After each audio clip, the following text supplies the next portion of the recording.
আজকে চলে গেছিলাম ওপারে হ্যাপি ক্লাব মাঠে। আর আজকে হ্যাপি ক্লাব মাঠে গিয়ে এত সুন্দর মেলা পাবো আমি কখনো ভাবিনি।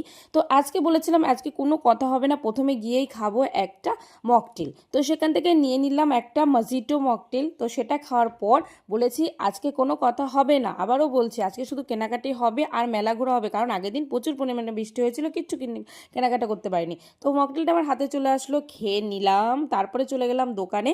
তো এখান থেকে দুটো পুতুল দেখছিলাম, কারণ আমার ছোট্ট একটা পুতুল বাড়িতে আছে, তো সেই তার জন্য। তো এখানে দুটোর মধ্যে একটা নিলাম, এইটাই নিলাম রেনবো এই কালারের জামাটা পরাটা, কারণ ওটা মুখে দিলে তুলো লেগে যেতে পারে।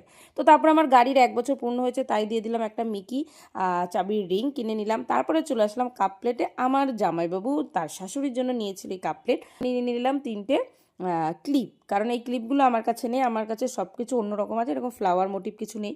তারপরে চলে গেলাম ফ্লাওয়ারের দোকানে। এখানে এটা হচ্ছে ওয়ালে লাগানো যায়, এর জন্য আমার এটা খুব সুন্দর লেগেছিলো, এটা নিয়ে নিলাম। তো সমস্ত কেনাকাটি করার পর চলে গেছিলাম ঠাকুর দর্শনে।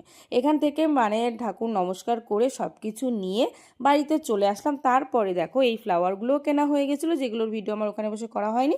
তারপরে এগুলো নিয়ে একটু নাড়াচাড়া করছিলাম, দেখতে ভীষণ সুন্দর লাগছিল। আজকে ঘোরাটা দারুণ ছিল। তারপর আমার এই ছোট্ট পরিমার কাছে চলে গেলাম পুতুলটা দিতে, ও তো ভীষণ খুশি, আনন্দে ডগমগ। কেমন লাগলো অবশ্যই জানিও।